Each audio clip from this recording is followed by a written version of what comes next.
Pahami dulu. Kenapa? Karena kalau kita pengen tahu apakah efektif atau tidak, terus kita langsung pakai, ya artinya kamu uji coba itu, trial and error. Cloud computing apa kelebihannya?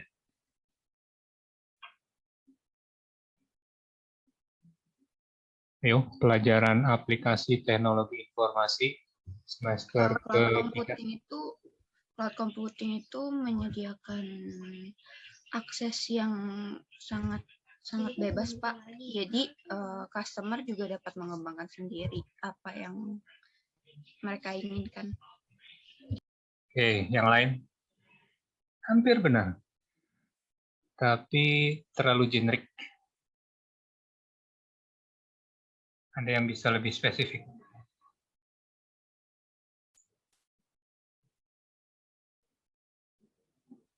Ayo. Cloud computing apa? Nggak tahu. Komputasi awan deh, kalau bahasa Indonesianya.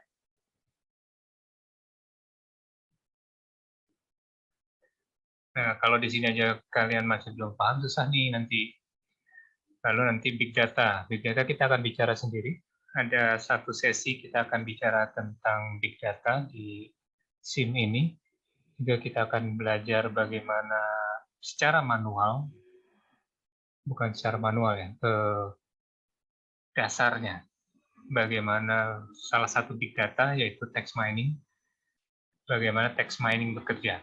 Karena text mining itu juga sebenarnya bisa jadi big data. Di perpustakaan yang namanya big data ya mau nggak mau aplikasinya dalam bentuk text mining. Kalau di perusahaan, semua data industri, semua data produksi, data bahan mentah, data penjualan, data apa, semua yang terkait dengan kegiatan industrinya bisa jadi big data. Kalau di medsos ya tweet kalian atau postingan-postingan kalian itu big data. Tapi kalau di perpustakaan, maka yang big-nya perpustakaan apa sih? Ya paling besar yang big di perpustakaan adalah teks. Makanya di perpustakaan itu mau nggak mau text mining yang harusnya lebih dominan. Big data yang lain nggak bisa, Pak. Bisa aja. Tapi kan big data itu kan bukan hanya jumlahnya, kecepatan perubahan. Ya kan? Nilainya besar. Apa sih yang besar di perpustakaan selain teksnya? Transaksi peminjaman perpustakaan. Emang berapa transaksi peminjaman sehari perpustakaan? Even perpustakaan nasional pun paling hanya beberapa ribu. Ribu tuh belum big. Dibandingkan dengan Twitter, dalam 1 menit sekian puluh juta. Kita ngomong juta data. Ya kan? Kalau 1.000, perpustakaan ngelayanin 1.000 masih kecil. Kalau konsep big data. Jadi pertanyaannya ini big data apa dulu? Oke, kalau big data yang lain ya tergantung big datanya tadi. Big datamu apa? Big data produksi. Big data berbentuk apa? Postingan, artinya sosial media. Atau kayak misalnya Amazon. Atau misalnya si Gojek, big datanya adalah komentar dari user. Penilaian dari user, nah itu juga big data. Big data yang kayak apa nih? Satu itu. Lalu cloud computing tadi, hanya satu orang yang bisa menjelaskan, meskipun itu generik. Jadi cloud computing kan apa sih? Semua infrastruktur, semua layanan, ya, bahkan everything, apapun yang bisa disediakan lewat apa? Web-based application. Cukup dengan menggunakan browser kalian. Kalian sudah bisa punya server, kalian sudah bisa mengatur ukuran server, kalian bisa memanage server itu lewat web browser tanpa harus memiliki semua peralatan pendukungnya. Cloud computing, komputasi awan memungkinkan kalian membayar apa yang kalian perlukan. Oh, saya hanya perlu komputer untuk dipakai kegiatan pendaftaran selama 5 hari. Ya sudah, kalian hanya membayar sewa komputernya 5 hari. Bandingkan kalau kalian harus beli komputernya dulu, berapa lama waktu yang dibutuhkan. Semua itu disediakan oleh cloud computing. Banyak, servisnya ada banyak, nanti kita bisa lihat. Kalian juga bisa pelajari di luar. Cloud computing, apakah ini efektif untuk menyimpan data? Ya, kalau dihitung-hitung, kamu mau nyimpan data di server yang bisa diakses dari seluruh dunia, gitu kan, sebesar 100 giga, dalam waktu 5 menit, menggunakan cloud computing, kalian sudah punya tempat untuk nyimpen berkas, gitu ya, digital tentunya, bukan konvensional, seukuran 100 giga, yang bisa diakses oleh seluruh orang di seluruh dunia, hanya dalam waktu kurang dari 10 menit. Efektif untuk nyimpen data. Lalu kemudian pertanyaan berikutnya, kalimat berikutnya dari pertanyaan ini, apakah meminimalisir terjadinya kebocoran informasi pribadi? Nah, balik lagi. Cloud computing kan ada yang nawarkan everything on the web. Everything as a service lewat browser, XAS ya. Nah, di situ problemnya adalah kalian baca nggak terms and condition, syarat dan ketentuan layanan dari cloud computing-nya. Kalau kalian nggak baca, ya bisa jadi. Contoh yang paling gampang adalah kemarin ada nih kejadian beneran. Waktu itu cloud computing baru marak, baru ngetop. Mungkin tahun 2000, sekarang 2022 ya, sekitar 2018, 2019, sebelum COVID, atau 2018 bahkan. Jadi waktu itu cloud computing baru booming, lalu perusahaan-perusahaan startup yang baru mulai, mereka sangat mengandalkan cloud computing, karena kalau mereka punya server farm sendiri, punya ruangan penyimpan server sendiri, mesti jagain 24 jam, gede banget startup biayanya. Jadi mereka menggunakan cloud computing. Problemnya apa? Ternyata mereka nggak baca dengan detail, karena semuanya masih dalam bahasa Inggris, yang pakai orang Indonesia. Dia buka toko online. Waktu itu belum ada Tokopedia. Belum sebesar sekarang. Toko-toko online masih bikin sendiri semua aplikasinya. Nah, bikinlah dia.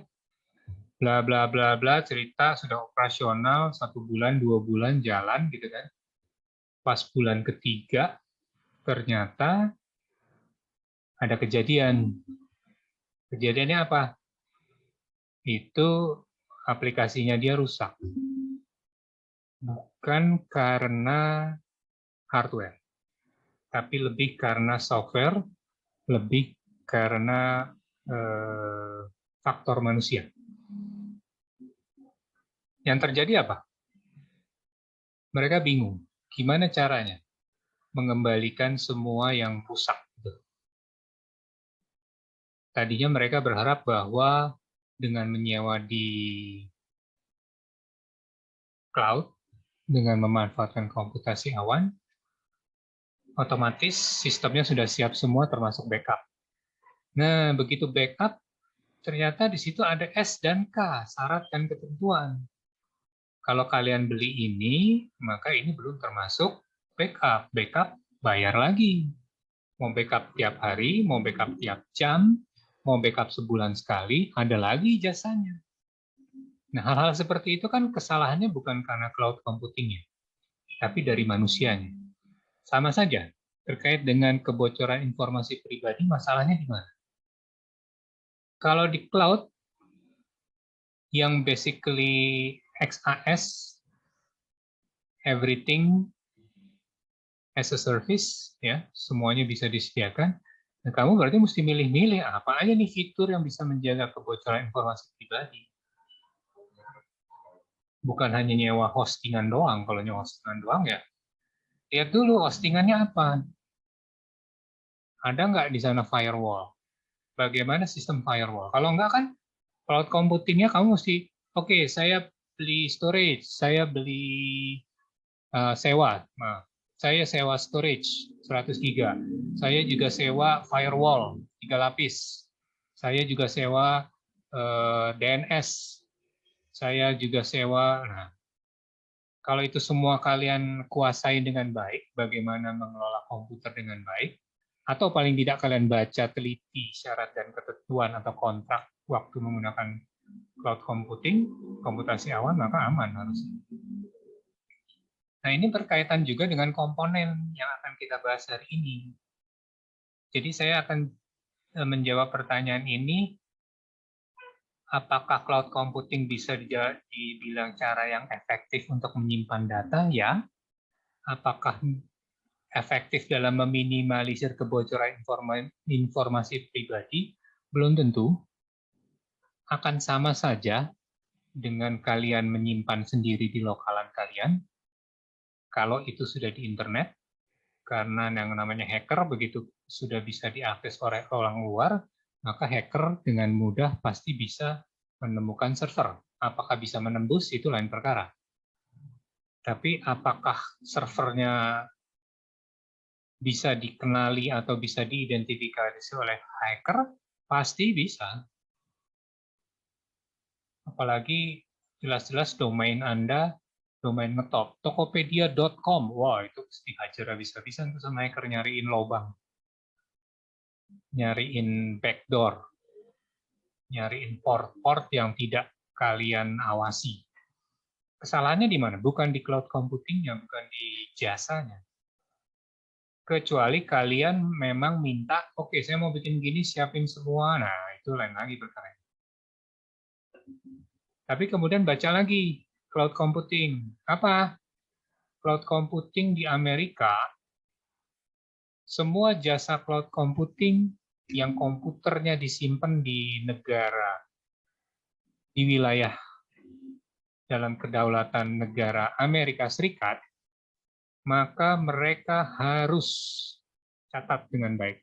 Mereka harus mengizinkan yang namanya CIA, yang namanya FBI untuk mengakses data-data tersebut jika dianggap membahayakan kepentingan umum dan kepentingan nasional Amerika Serikat. Data punya siapapun. Artinya apa? Kalian juga mesti tahu aturan-aturan main seperti itu kan waktu pakai cloud computing. Jangan sembarangan, wah ini murah, pakai. Baca dulu aturan di negara tersebut seperti apa. Kalau kemudian kamu, namamu ketahuan sama FBI, wah ini dicurigai, meskipun kamu taruh di cloud computing, tapi cloud computingnya ternyata servernya ada di wilayah Amerika Serikat, FBI berhak untuk mengobrak-abrik datamu. Karena undang-undang di sana menyatakan hal tersebut. Nah, artinya apa? Apakah itu efektif? Ya, kembali lagi, syarat dan ketentuan coba dilihat. Karena ini kan jasa ya, layanan, service. Jadi sebelum kamu memanfaatkan jasa tersebut, coba selalu perhatikan baik-baik syarat dan ketentuan. Iqra. Iqra, Iqra, Iqra. Baca berkali-kali. Jangan hanya cuma sekali. Oke, saya harap itu bisa menjawab. Nah, terkait tadi dengan kenapa bisa terjadi kebocoran dan segala macam, nah itu kan ada komponennya. Komponen mana yang dihajar sama hacker?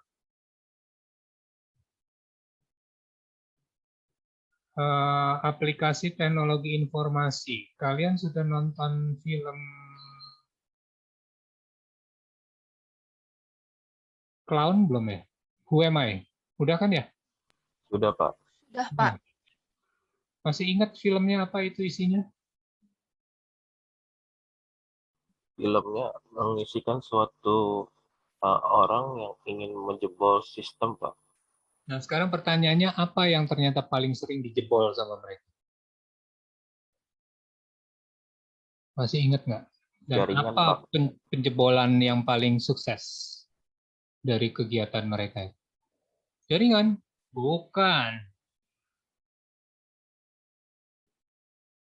Yang paling sukses dari mereka justru malah apa? Orang. Mereka menghack orang. Dengan model, apa istilahnya? Sosial? Oh, yang itu ya, Pak. Apa? Yang psikolog itu.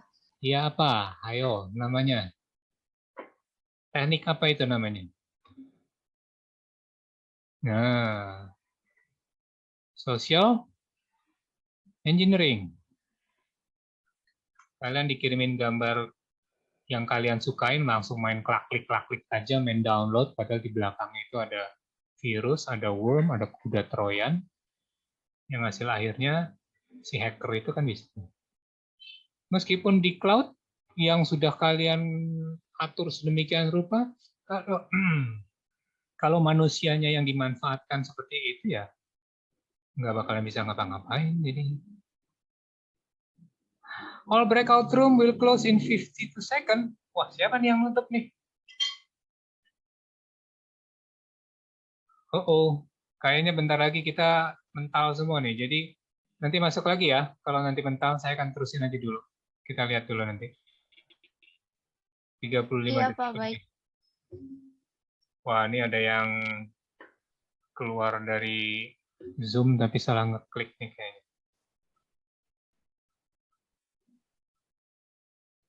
Oke, biarin aja dulu. Nanti kalau keluar ya keluar. Nanti kita mulai dengan presentasinya ya. Dan kemudian membahas soal. Oke, ini presentasi hari ini.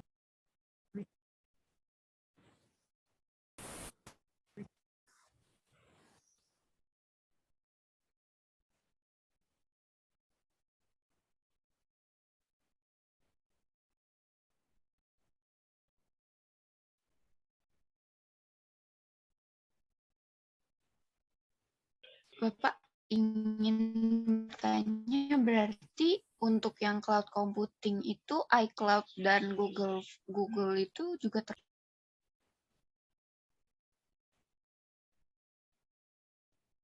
Bapak maaf masih termute.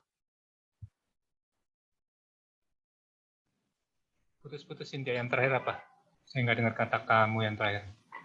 Eh, Google dan iCloud. apakah iCloud dan Google itu seperti Google Foto itu termasuk cloud computing, Pak? Ya, itu bagian dari cloud. Cloud as a service, hanya service ya. Servisnya apa? Nyimpen foto. Servisnya apa? Nyimpen musik pakai iCloud ya. Kalau iCloud bisa foto, bisa musik, dan segala macam. Ya, itu bagian dari cloud computing. Tapi cloud computingnya sederhana. Simple. Apa? SAS. Software as a service. Jadi si iCloud itu kan aplikasi ya, sebenarnya. Dan aplikasi itu diberikan sebagai jasa. Jasa apa? Jasa untuk menyimpan. Gitu, Claudia. Pertanyaan berikutnya tadi apa? Yang itu aja sih, Pak, tadi. Ya, jadi iCloud sama Google sama aja. Google itu ya as a service kalau cuman kamu yang dapat free ya. Tapi kalau kamu dapat ya apa yang berbayar, ya nanti dilihat berbayarnya apa. Ini masih ada yang belum absen, memang belum hadir atau gimana nih? Silakan, baru 45. 45 dari 47, ada 2 orang yang belum absen. Kalian baru absen sekarang, terus hitungannya jadi terlambat karena kita sudah lebih dari setengah jam. Alfa absen, nggak hadir. Jadi kalau udah login ke layar, sudah masuk ke ini, segeralah absen. Oke, 47 ya. Sekarang saya masuk ke materi dulu. Saya berikan garis besarnya. Jadi kita bicara tentang komponen. Ya. Sistem informasi kemarin sudah jelas, lalu kemudian kita juga tahu bahwa yang namanya sistem informasi, information system itu seperti apa, terus kemudian software engineering seperti apa, IT itu apa, ini adalah gambarannya ya. Kalau kita bicara tentang computer engineering, maka biasanya dia bicaranya bit, ya kan? Tapi kalau kita bicara tentang information system, maka kita sudah bicara pengetahuan dan basis data. Ini IS nih yang biru ya, yang melengkung ke bawah. Ya, basis data, record, dan seterusnya. Nah,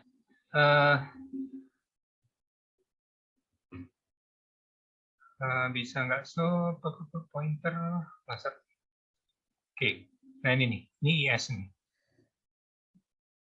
Ya. Ini IS, Information System. Sistem informasi manajemen adalah IS. Tapi ngomongin IS, kalian juga harus bicara tentang aplikasi.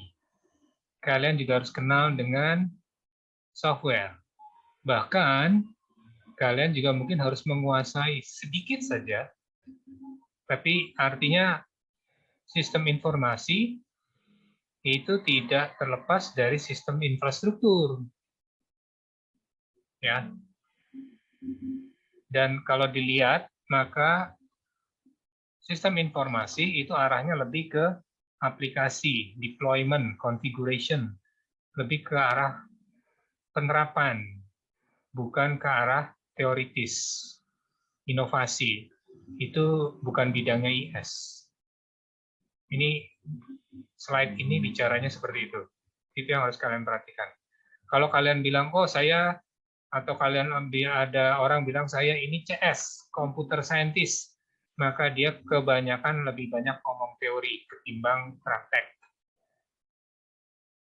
Teorinya dalam bentuk aplikasi, dalam bentuk software, teknologi, juga dalam bentuk sistem infrastruktur teorinya. Inovasi, dia akan bicara kreativitas dalam ini semua. Tapi dia tidak akan sedikit bicara tentang penerapan dari ilmu-ilmunya dia. Oke. Ini tadi pengetahuan, basis data, record, byte, tingkatan data yang dikelola. Kalau sistem informasi, kebanyakan atau yang paling basic, ya dia harus tahu apa itu record, apa itu basis data, apa itu pengetahuan. Manajemen pengetahuan itu bagian dari sistem informasi, information system. Makanya namanya manajemen pengetahuan. Apakah information system, knowledge management atau manajemen pengetahuan itu bagian dari CS, computer scientist? Enggak. Dia nggak bicara aplikasi nih kalau CS. Kalau bicara SE, bisa jadi software engineering yang dirancang untuk mendukung kegiatan manajemen pengetahuan, knowledge management misalnya. Nah, itu bisa tuh. Itu adalah ahli software yang khusus berkonsentrasi pengembangan software knowledge management. Boleh. Nah, ini elemennya, komponennya. Jadi setiap sistem, kemarin ada sistem, ada subsistem, semua sistem pasti punya komponen ini. Harus semua, yang idealnya iya. Ada sistem yang tidak ada orangnya, bisa jadi semuanya udah fully automated. Ya kan? Tapi pasti ada perangkat lunaknya, nggak mungkin enggak. Pasti di situ ada prosedur. Pasti di situ ada jaringan komputer dan komunikasi data. Apalagi kalau ini adalah subsistem. Bagaimana subsistem bicara dengan subsistem yang lain untuk menjadi sebuah sistem yang lebih besar? Tentu harus ada jaringan.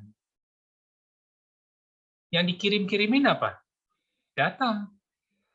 Baik itu berbentuk basis data, maupun data-data yang harus diolah antar sesama subsistem. Ini adalah komponen. Bicara perangkat keras, kalian sudah paham, ini ya CPU dan kawan-kawannya, input device, input masukan, segala sesuatu yang bisa memberikan menjadi input untuk diolah. Ini beberapa contoh-contoh input, silakan dipelajari, ada yang aneh, ada yang belum tahu. Kalau kalian ada yang belum tahu, harusnya ini kalian masukkan di dalam hot question. Jadi karena kalian tidak ada yang tanya, saya akan anggap kalian sudah paham semua ini. Ini adalah fungsi CPU, menangani perintah, mengontrol operasi, lalu mengontrol kalkulasi, dan juga melakukan pengambilan data, pemrosesan, maupun eksekusi dan penyimpanan data. CPU, dulu ada Pentium, Pentium 1, Pentium 2, Pentium 3, Pentium 4, lalu naik Core 2 Duo, Core 2, ada yang dual core, quad core, bahkan sekarang sudah sampai hexacore, ya kan? Komputer yang terbaru kalau nggak salah sudah ada 32 core yang masih dalam lab ya, belum dipasarkan. Dipasarkan tertinggi server kalau nggak salah sudah ada 16 core-nya. Inti prosesornya sudah ada 16. Oke, ini komponen CPU. Kalian bisa pelajari. Pak, kita belajar perpustakaan. Ya, kalian belajar sistem informasi. Ingat tadi gambaran sistem informasi? Mau nggak mau tetap harus kalian belajar tentang hardware. Sedikit banyak kalian harus tahu. Jadi tidak dibohongi. Kalau kalian ada gambarnya, susunannya kira-kira begini, kalian dibilang, oh ini ECU-nya mobil. Kalian bisa bilang, oh bukan, ini komputer kok ada RAM-nya, ada tempat prosesor. Paling tidak kalian bisa tidak dibohongi. Oke, ini RAM. RAM juga macam-macam. Yang kecil ini untuk laptop, kalau yang gede-gede ini untuk desktop. RAM juga dari DRAM, SDRAM, DDR2, sekarang sudah ada DDR4. Nggak tahu, saya lupa ada DDR5 udah di pasaran belum ya? Kayaknya belum deh. Karena sekarang kan juga semikonduktor lagi bermasalah ya di dunia ini. Sudah ada, Pak. Sudah ada ya? Sudah ada, Pak. Tapi mungkin harganya masih mahal banget karena semikonduktor juga lagi sulit nih. Oke, storage. Saya anggap kalian sudah tahu semua storage, ya. Output, ini juga sudah paham. Jadi jangan sampai salah apa itu output, input ya. Ada CPU, hardware komputer pasti ada CPU-nya. CPU apa? Central Processing Unit. Semua unit yang fungsinya sebagai pengolah sentral. Perangkat lunak, oke. Perangkat lunak, ini software. Yang menarik adalah perkembangan sekarang, perangkat lunak itu sudah masuk ke dalam virtualisasi. Bahkan hardware pun sudah bisa divirtualisasi. Ya. Jadi ada hardware satu, di atasnya itu ada virtual mesin management. Jadi ada aplikasi yang bisa membuat seolah-olah komputer yang satu biji ini, physically satu, sebenarnya terdiri dari 3 komputer yang berbeda. Dan masing-masing punya aplikasi. Yang kalian lihat sebagai user, nanti yang kalian lihat adalah sebenarnya virtual mesin 1, virtual mesin 2, virtual mesin 3. Meskipun physically, ini ada di sini. Nah, ini adalah dasar virtualisasi, ini adalah menjadi dasar dalam layanan komputasi awan, cloud computing. Jadi kalau kalian bilang, saya sewa komputer, bukan berarti kamu dicari satu komputer physically, nih komputer dipakai untukmu. Enggak. Tapi yang kalian pakai, yang kalian sewa adalah virtual mesinnya. Mesinnya sendiri cuma satu. Oke, lalu kemudian juga di trennya sekarang semuanya basisnya adalah client server. Tadi dengan adanya cloud computing, service software as a service, maka client server ini jadi dominan. Aplikasi disimpan di sini, dikirimin ke sini ya. Di sini ngutak-ngatik, kirim lagi data ini yang proses di sini dan seterusnya. Jadi ada klien, ada yang dilayani dan ada server yang pelayannya. Meskipun pelayan ini bukan berarti jongos kalian, pembantu kalian, tapi justru malah peladen ya. Ini adalah justru malah yang paling powerful di antara klien-kliennya. Lalu kemudian tadi bicara tentang keamanan data, maka tren dunia komputer juga akan dipisahkan antara server dengan datanya. Kalau dulu via web server sekaligus database server, sekaligus database-nya sekaligus ditempelin jadi satu. Physically ya ada di satu komputer. Begitu satu komputer rusak, ya udah, aplikasimu tutup, nggak bisa ngapa-ngapain lagi.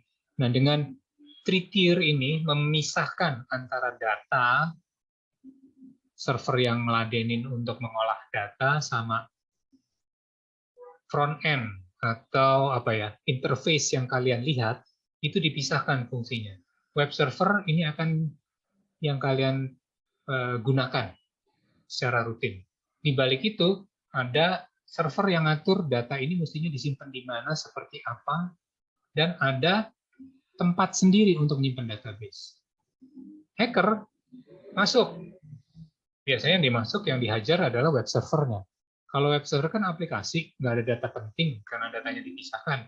Sehingga kalaupun web servernya jebol, datanya tidak jebol. Kalaupun web servernya rusak, komputernya, kita cukup mengganti komputer web servernya doang, nggak perlu ngurusin yang ini.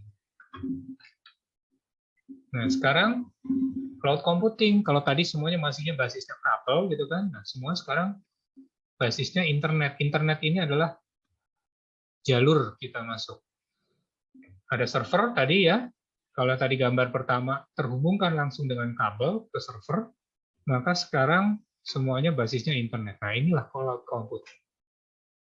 Di sini kalian sebagai klien nih nggak tahu di belakang itu servernya kayak apa sih, mereknya apa sih, ukurannya segede apa, kalian nggak perlu tahu. Karena semuanya yang kalian lihat adalah protokol IP, internet. Oke, ini cloud computing. Sekali lagi SAS, PAS, IAS, infrastructure. Kalian bisa nyewa komputer, kalian bisa nyewa apa? Nyewa firewall, ya, nyewa DNS dan segala macam. Kalau platform berarti kalian mau bikin toko. Saya sewa dong aplikasi untuk apa mengelola toko saya, selesai. Kamu nggak perlu ngurusin servernya ada di mana, sabodo amir. Nih, pakai loginnya ini. Kapasitas item yang bisa dijual begini dan seterusnya dan seterusnya. Software berarti kalian mau pakai aplikasi misalnya mau ngetik, pakailah Google Docs, pakailah Google Sheet atau punyanya Microsoft OneDrive. Nah, itu kan software as a service. Perangkat lunak lain, apa itu basis data? Kalian dapat manajemen basis data belum ya? Manajemen basis data udah pada dapat belum ya? Sudah, Pak. Sudah, Pak. Harusnya ini juga sudah paham nih. Karena level sistem informasi manajemen harusnya semua udah dasar-dasar dari komputer harusnya sudah ada di luar kepala kalian. Model basis data ada relational, ada flat file, ada NoSQL. Sekarang yang lagi dominan adalah NoSQL. Kenapa? Nah, itu ada di manajemen basis data ya. Begitu pula gara-gara cloud computing, semuanya bisa tinggal dicemplung-cemplungin aja. Hasil akhirnya adalah NoSQL yang dominan untuk big data. Facebook, ini adalah jenis-jenis basis datanya. Tentu ada data profil, ada data event, ada data foto, status kalian, ya, status posting,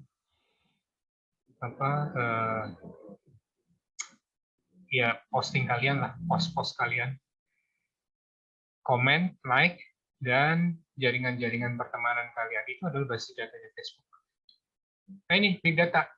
Ngomongin big data, harusnya kita tidak hanya bicara volume, velocity, veracity, dan variety. Varietasnya banyak, volumenya besar, kecepatan perubahannya tinggi, nilainya juga tinggi. Sekarang bahkan ada yang 5 ya kalau nggak salah, 5V. Big data 5V. Coba cek. 5V itu apa aja, satu lagi V-nya. Ini waktu di awal hanya ada 4. Tapi sekarang dengan adanya sosial media yang ampun-ampunan, perkembangannya cepat sekali, apalagi didorong dengan pandemi. Sekarang bukan 4V tapi 5V. Kalau ditambahin value, Pak. Nah, ya. Oke. Big data platform, kalau kalian mau belajar big data, maka ini yang akan harus kalian pelajari. Hadoop, MapReduce, Pig itu bukan babi ya, memang gambarnya babi, tapi kan ini nama server, nama aplikasi. Hive, Spark, ini adalah nama-nama aplikasi platform yang digunakan untuk pengelolaan big data. Tadi kita kembali lagi tadi.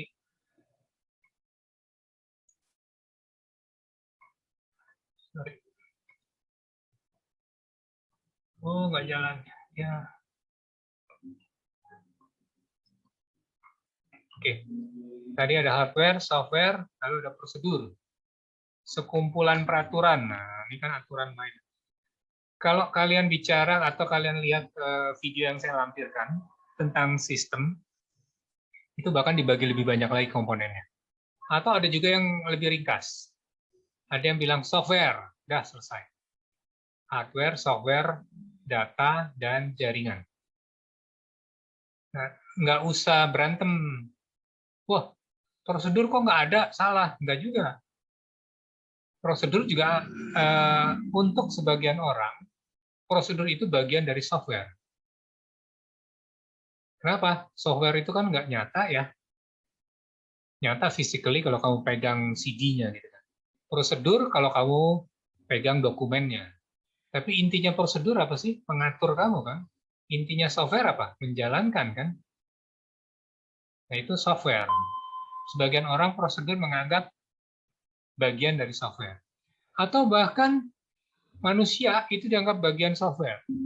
Di awal-awal manusia itu dianggap bagian dari software. Nyebutnya mereka bukan software, tapi brainware. Mereka nggak nyebut manusia, tapi brainware. Brain, otak. Pikiran manusia, dan itu adalah komponen. Jadi bicara tentang komponen, istilahnya bisa macam-macam, jangan sampai salah paham, jangan sampai kalian berantem, tapi kalian harus bisa menerima juga alasannya kenapa prosedur ini kok masuknya ke software. Misalnya. Penjelasan itu yang harus kalian kuasai. Jadi jangan hanya dihafalin. Nah ini orang ya, SDM, siapa yang ada di balik sistem? Sebagian ahli bilangnya bukan orang tapi brainware. Orang di balik sistem ya kan otak yang dipakai. Otaknya memerintahkan tangan yang ngetik dan seterusnya. Tapi yang memerintahkan siapa? Otaknya. Bukan perutnya kan.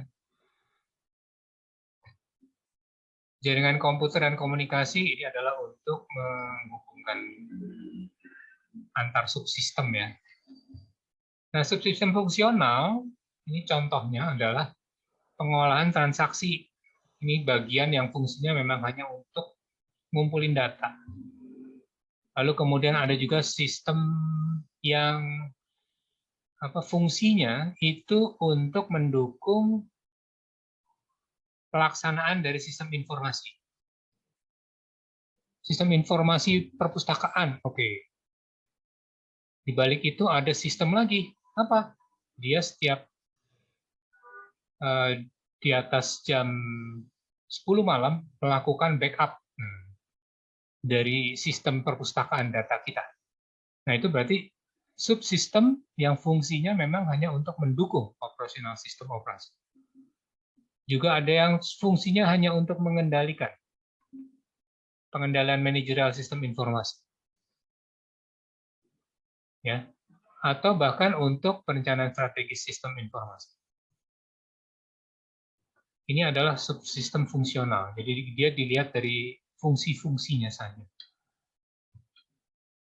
Nah, search engine, tahu semua ya, Google, Bing, DuckDuckGo, Yahoo. Lalu kemudian ada di sini scientific search engine, ada search engine, ada scientific. Scientific berarti lebih kepada keilmuan, sumber-sumber portal ilmiah, itulah kira-kira. Google Scholar, Agris, ScienceDirect, ya. Ini yang gratis. Yang berbayar ada ScienceDirect, ProQuest, EBSCO, eExplore, macam-macam. Nah, setiap search engine juga punya fungsi atau punya kelebihan dan kekurangan. Google yang paling besar, Bing berikutnya, DuckDuckGo pernah pakai? Nah, kalau DuckDuckGo ini agak beda dengan Google. Coba kalian cari frase yang sama atau kata kunci yang sama dengan Google, dengan Bing, dengan DuckDuckGo, atau dengan Yahoo, hasilnya pasti beda-beda. Karena mereka punya algoritma yang berbeda. Dan mereka juga punya apa ya? Google lebih banyak, Pak, hasil yang ditemukannya. Ya, tapi kadang-kadang karena saking banyaknya jadi sok tahu. Kenapa? Karena dia kesannya sok tahu. Oh, kamu sering pakai ini ya? Oh, kamu nyari ini. Oh, ini nih ada topik ini yang berhubungan dengan yang biasa kamu cari loh. Saya nggak mau nyari topik yang ini yang berhubungan dengan yang kebiasaan saya. Saya hanya pengen cari ini yang lain lagi. Bukan di lain kebiasaan saya. Artinya apa? Google-nya sok tahu. Dia akan mencoba menghubungkan, istilahnya sih katanya membantu, tapi kan belum tentu semua orang akan terbantu dengan model seperti itu. Gitu. Jadi sistem informasi search engine juga, search engine sebagai sebuah sistem ya, itu belum tentu ideal. Karena dia punya subsistem apa? Ya itu tadi, data-data kebiasaanmu, nonton video atau apa, di Gmail gitu kan, coba diolah sama dia digabungin jadi satu, outputnya adalah search engine yang mengerti kamu katanya. Padahal mah belum tentu. Gitu. Oke, yang menarik lagi adalah ini. Kalian mesti coba wolframalpha.com. Ini juga search engine, tapi pendekatannya beda. Ini Agris. Ini Google Scholar. Ini ScienceDirect. Ini punya Perpustakaan Nasional, e-resources-nya. Dia pakai Summon, jadi aplikasi satu layer di atas semua layanan e-resources Perpustakaan Nasional. Yang mencarinya, skopnya dibatasin hanya yang dilanggan oleh Perpustakaan Nasional. Ini di bawah ini adalah beberapa catatan yang bisa dicari. Nah ini, Wolfram Alpha. Bedanya apa? Kalau ditanyain Presiden Indonesia gitu ya, bukan artikel tentang Presiden Indonesia yang dimunculkan oleh si Wolfram Alpha. Tapi dia akan melihat bahwa, oh, terjemahin dulu sama dia. Presiden Indonesia maka sama Wolfram Alpha dianggap, oh ini jadi adalah equal, sama, serupa dengan Indonesia Presiden. Karena Wolfram Alpha orang yang buat kan basisnya bahasa Inggris ya. Nah kemudian yang ditampilkan, ya ini coba lihat, beda kan? Bukan artikelnya, tapi dia bilang hasilnya adalah Indonesian Presiden saat ini Joko Widodo. Posisinya adalah Indonesia. Posisinya adalah Presiden. Negaranya Indonesia. Mulainya kapan? Terakhir 2014. Dua tahun yang lalu. Misalnya. Ini kalau Presiden Indonesia kalian cari, jangan-jangan udah berubah lagi datanya. Lalu kemudian Indonesia Presiden. Dia akan munculin Joko Widodo yang sekarang, sebelumnya adalah Susilo Bambang Yudhoyono. Dan seterusnya, dan seterusnya.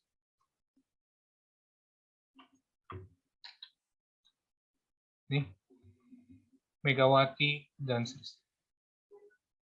Lalu, Presiden Indonesia, nama aslinya Joko Widodo, terkait dengan informasi personal. Beda kan? Dengan Google, kalau kalian cari Google Presiden Indonesia, ntar yang muncul artikel lah, segala macam. Tapi kalau Wolfram Alpha, dia bicara tentang data yang terkait dengan topik yang kita ketik, yang kita minta. Bahkan sampai timeline-nya kalau ada. Oke, Tokopedia, ini platform ya. Ini juga sistem informasi jual beli, marketplace, Lazada, Bukalapak, apalagi banyak banget. Travel online banyak juga.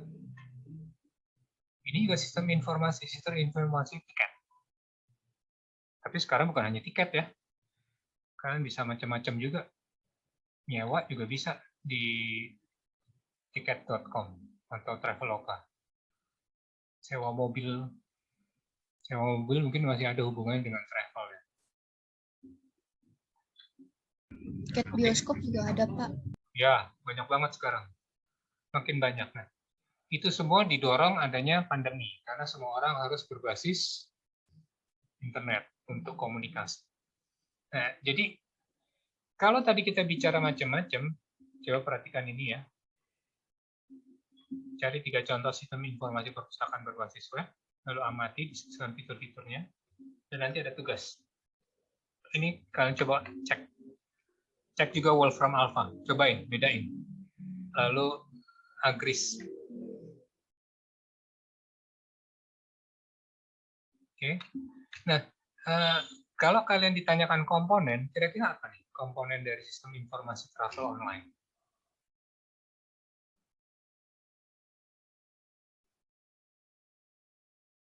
Jadi komponennya apa? Komponen di sistem informasi secara umum?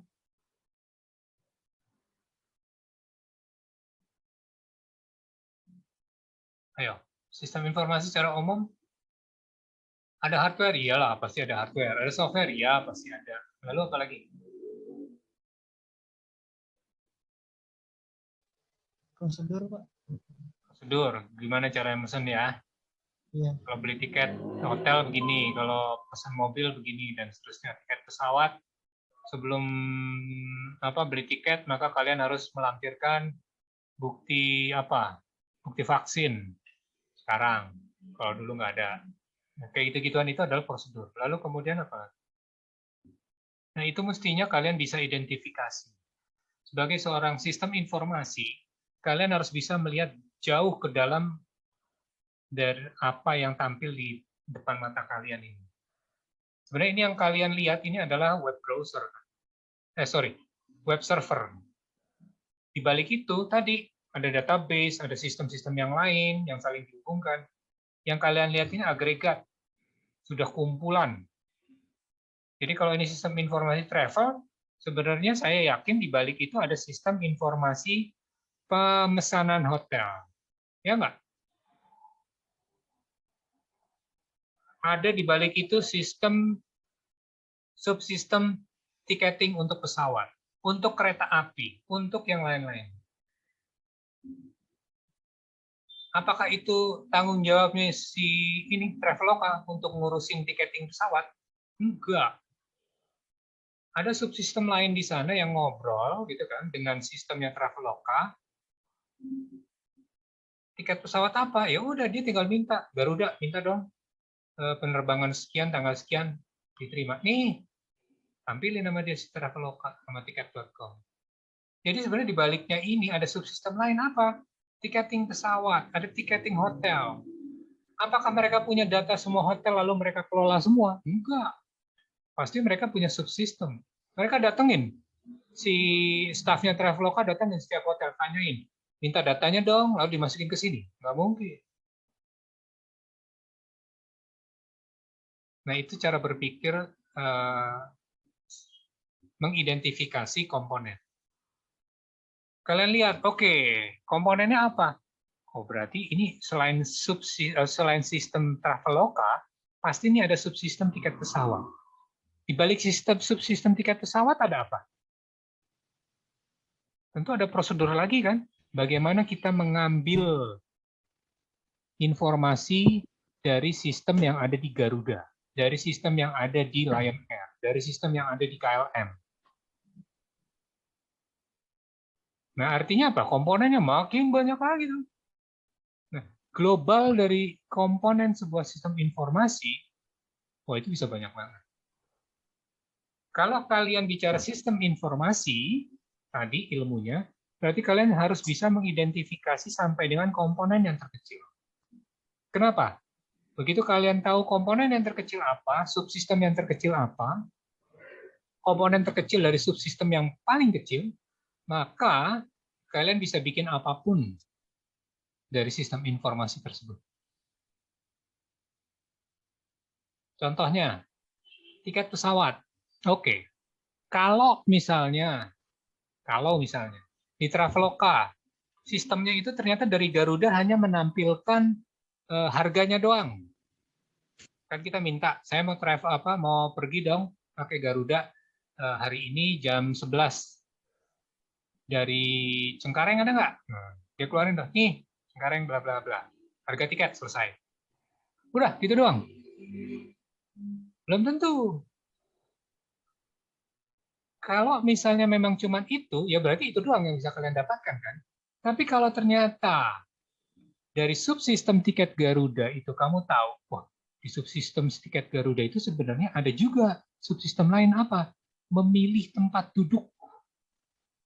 Apakah memilih tempat duduk akan kalian jadikan bagian, kalau kalian yang punya Traveloka ya, apakah akan kalian jadikan bagian dari layanan Traveloka, memilih tempat duduk di Garuda? Kalau ya, kan berarti semakin detail subsistem Garuda kalian kuasain, kalian bisa menawarkan jasa, layanan, pembelian tiket yang lebih menarik. Itu intinya. Kenapa kalian mesti belajar bagaimana mengidentifikasi komponen terkecil dari sebuah sistem. Dengan menguasai atau mengetahui komponen-komponennya, kalian bisa mengantisipasi ada masalah apa nih kalau terjadi kesalahan. Kalau kalian cuma tahu global, Traveloka, wah ini tiket pesawat Garuda kok nggak ada, kenapa ya? Kamu nggak bisa tahu, cuma tahu, wah Garuda nggak bisa diakses, kapalnya lagi mogok semua dari Traveloka. Padahal masalahnya sebenarnya subsistem Traveloka ternyata diblok sama Garuda karena belum bayar tiket. Tapi kalau kalian nggak nguasain itu, yang lihatnya cuma, kok Traveloka isinya nggak ada Garuda ya tiketnya? Disitulah kalian mesti pelajari tadi komponen dengan baik. Nah, memahami komponen dengan baik, kalian harus bisa memilah-milah sistem menjadi subsistem sampai yang paling kecil. Oke? Nah, di layar ini saya memberikan tugas buat kalian. Your screen sharing is paused. Wah, kenapa nih? Oke, saya tutup dulu yang... Oke, saya minimize. Oh, tutup dulu. Oke, sekarang yang di layar itu ada satu tugas yang mesti kalian lakukan, yaitu ini. Contohnya ada ya, bagaimana mengidentifikasi komponen sistem lalu melihat di dalamnya detailnya secara apa. Silakan kalian buka ini praktikum, lalu kalian akan kumpulkan pada tanggal 1 Oktober, simple. Oke. Dan kemudian apa yang kalian kumpulkan, lihat di sini ada modul komponen. Kalian mesti mengunggah berkas pekerjaan kalian. Apa itu? Kalau kalian belum mendownload itu PowerPoint tadi, kalian nggak akan bisa buka ini. Bahwa kalian harus dapat mengidentifikasi dan menyebutkan dengan tepat sistem dan subsistem yang dapat ditemukan di perpustakaan.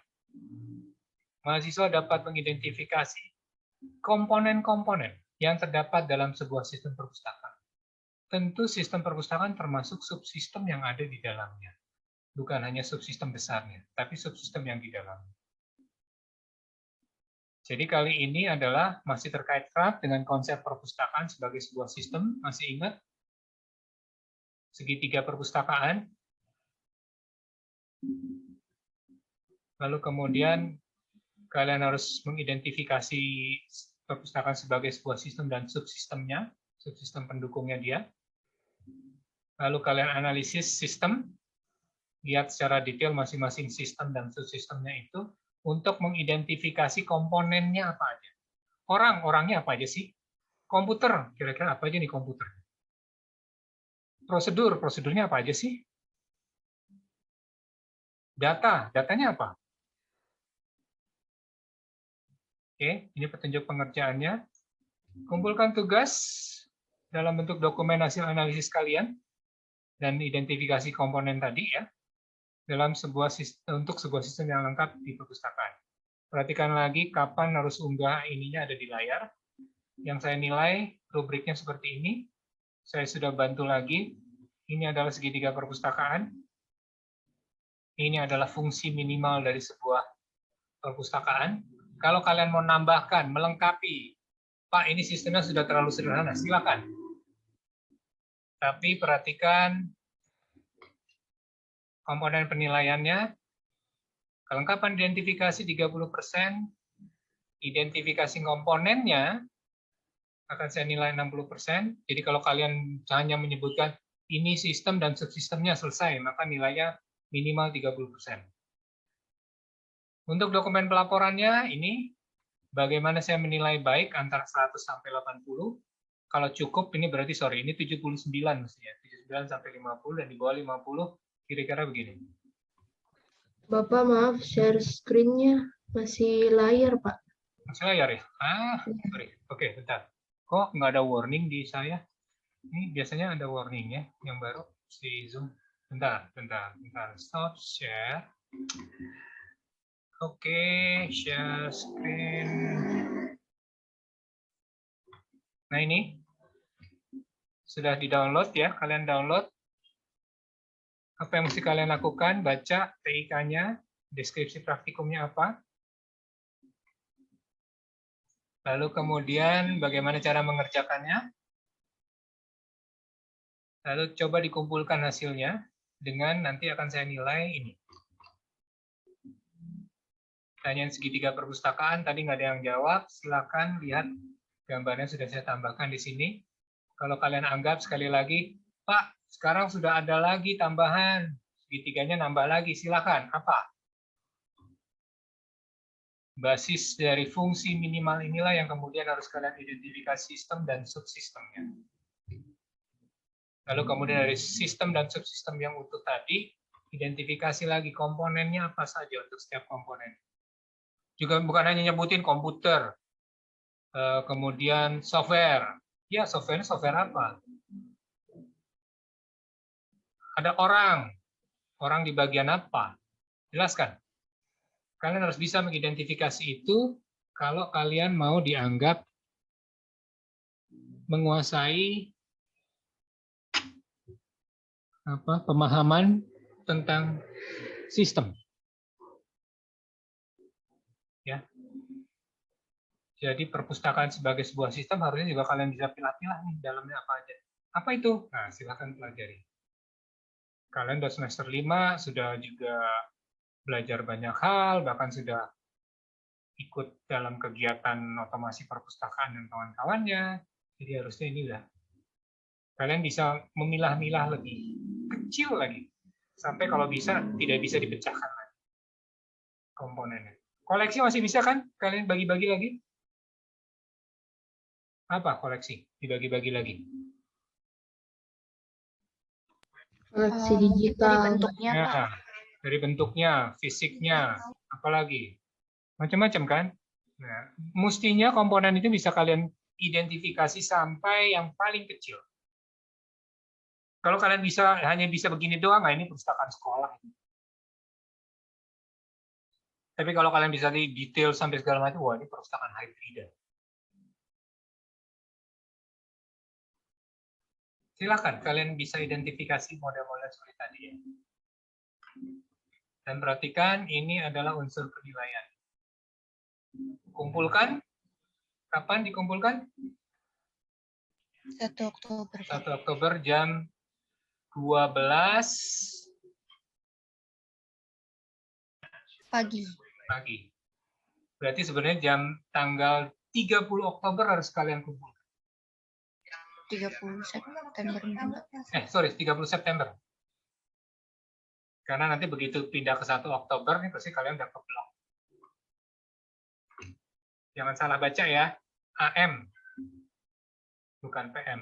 Jadi jam 12 malam, tanggal 1, ya tanggal 30 jam 11.59, berarti habis sudah waktunya. Lewat dari itu bubar. Oke. Itu aja pembahasan kita hari ini. Jadi berikutnya kita akan bicara tentang sistem informasi di perpustakaan. Basis tadi kita bicara tentang tugas kalian, maka dengan mudah kalian saya harapkan bisa mengikuti tahapan berikutnya dari materi SIM di perpustakaan. Dan asinkronus modenya, bukan sinkronus. Nanti ada kuis materi 1, 2 di pertemuan kita ketiga. Oke? Seperti janji saya kemarin. Boleh tahu nggak, Pak, kuisnya berapa soal? Kuisnya berapa soal? Mungkin minimal 30 kali ya. 30 soal ya, Pak? Iya, pilihan ganda.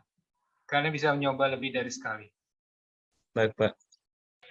Baik, Pak. Terima kasih. Oke, ada pertanyaan yang lain? Pak, izin bertanya, Pak. Ya. Untuk perihal tugas itu, boleh nggak Pak pakai kayak pohon induk kayak gitu, Pak? Atau pakai Boleh, mind map pakai gitu? mau mind mapping silahkan, nggak ada masalah. Tapi yang jelas komponennya mesti teridentifikasi ya. Oke, Pak. Komponen untuk sistem ini misalnya apa nih orangnya atau apanya kalian jelaskan juga, jangan hanya poin-poin poin-poin indikasinya saja. Jangan hanya bilang prosedur. Iya, prosedurnya apa? Di perpustakaan tuh banyak sekali prosedur. Dan prosedurnya itu juga terbagi-bagi untuk setiap subsistem. Pastinya bisa kalian identifikasi. Pakai mind map juga boleh, cuman mind map-nya nanti output-nya harus dimasukin ke PowerPoint atau ke Word. Karena saya tidak mengizinkan JPEG.